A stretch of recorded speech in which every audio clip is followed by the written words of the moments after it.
Olá, professor cursista, tudo bem com você?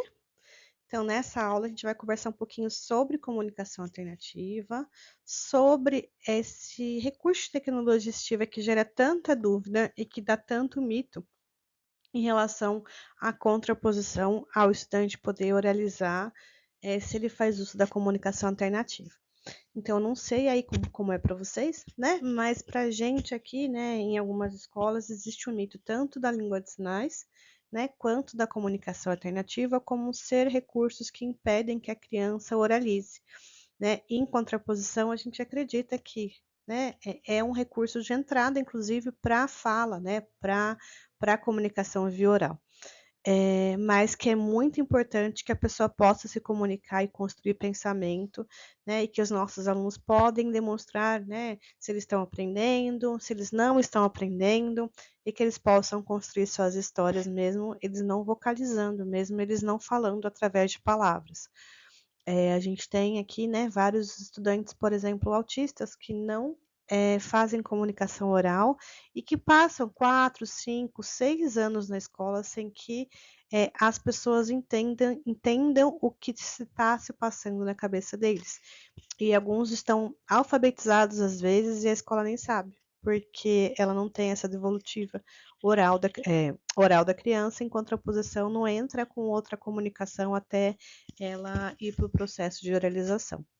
E tem crianças e tem adolescentes que vão, né, utilizar, né, a comunicação alternativa, inclusive através de tablets, através de recursos de tecnologia, e que não entram na oralização e consegue se comunicar com textos, né, longos, inclusive, né, pessoas com paralisia cerebral. Então a gente tem que aprender a utilizar esse recurso, que pode iniciar, né, algumas vezes com imagens reais, né, do contexto daquela criança, do contexto que ela está, né, ou das imagens da representação que ela tem, do hiperfoco que ela tenha, por exemplo. A gente elaborou um aqui para uma criança que tinha hiperfoco em Turma da Mônica, com tudo da Turma da Mônica. A gente também já vivenciou a criação de recursos de comunicação alternativa com os emotions que tem lá no WhatsApp, que era um recurso que a criança tinha mais acesso de representação de contexto de vontades, até chegar, né, nas representações do conteúdo, da disciplina, da atividade que está sendo pensada. Então a gente vai ter, né, os cartões de comunicação, que são cartões menores e que a gente consegue transformar, colocar sequências, colocar histórias, que podem ser colados, utilizados com ímãs, com ventosas, né, com papelão, dependendo aí como a criança manuseia, um recurso mais fino. Então a gente utiliza aí é, com diferentes estratégias para que ele consiga manusear aquele recurso e se expressar. A gente vai ter, então, depois pranchas de comunicação, que algumas são pensadas em papel, então aqui a gente tem modelos impressos, que podem ser impressos, mas a gente vai ter lá as pranchas de comunicação que vão lá para o contexto do computador, para o contexto do tablet, e que inclusive vocalizam pela criança, ou pelo adolescente, ou pelo adulto, em relação a esse suporte. A gente vai chegando depois em passos de comunicação, quando a gente percebe que uma prancha só não dá, né, o direito da criança, do adolescente e do adulto se comunicar com a quantidade de informação que ele quer, e a gente vai criando, né, uma pasta de comunicação, inclusive, para cada atividade realizada, para que ele possa também responder, né, se ele não escreve, por exemplo, e não analisa o que, que ele está entendendo daquele conteúdo, daquela história, o que, que ele quer expressar também em relação a isso. E tem, né, carteiras, chaveiro de comunicação, que a gente pode ter crachás, que a gente tem na bolsa, que a gente leva no pescoço, ou o aluno leva no pescoço para comunicações básicas com toda a escola, que vai desde a escolha da lanche na lanchonete, até a comunicação com a pessoa da faxina, etc, etc. Então, a gente pode utilizar a mesa para colocar a prancha, né? Ou a gente pode utilizar outros recursos também, como o colete avental, né? Para a gente poder ir colando e podendo contando história com a prancha.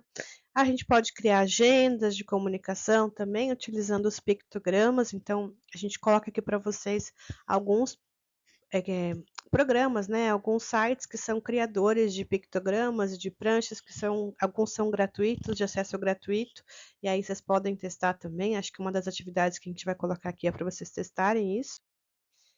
Os calendários também com os pictogramas, entre outros.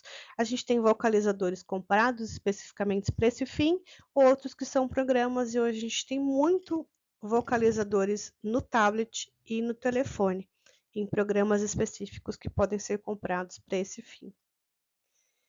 Aqui estão exemplos, né, do GoTalk, que é um vocalizador. Então, você faz a gravação do que você quer de informação com cada mensagem que a criança ou adolescente aperte, e aí ele tem um fundo, né, específico para que o dedo não deslize, e dá para ser usado com ponteiras, que a gente viu um pouquinho nas aulas anteriores também sobre isso.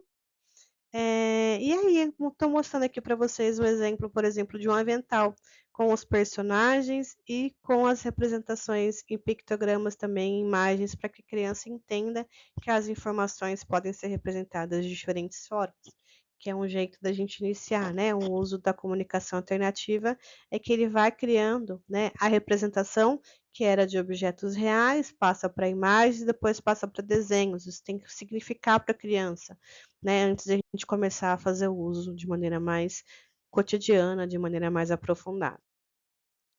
Estou mostrando aqui também um exemplo de prancha maior de comunicação que ficava, né, essa especificamente na carteira de uma criança cadeirante com paralisia cerebral, então ele conseguia fazer a apresentação de cor, de número, de letras do alfabeto para fazer a escrita e de alguns sinais que ele precisava ali de sentimentos ou que está no contexto cotidiano daquela sala de aula. Então essa era uma prancha fixa feita de papelão e que era trocada por outros relacionados ao conteúdo de cada atividade.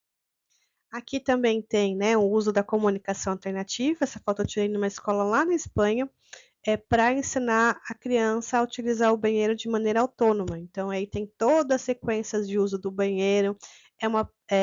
Os cartões são feitos com material que pode ser limpo, que pode ser higienizado, e aí a criança após ela ir fazendo cada ação, ela vai colando ali o cartãozinho para ela saber a sequência da atividade e entendendo o que é o passo a passo da atividade, até ela só bater o olho e saber o que tem que ser feito. E aí, a última imagem também é de uma sala de aula lá da Espanha, que vai aparecer os pictogramas no contexto da sala como um todo, para que essa representação ela fique presente e que a criança entenda a sequência que vai acontecendo naquela atividade. Então, vai desde a agenda até o uso, né, do contexto de uma sala que é uma sala de uso, uma sala diversa, né, de pessoas diversas, então eles vão colando lá em todo o ambiente.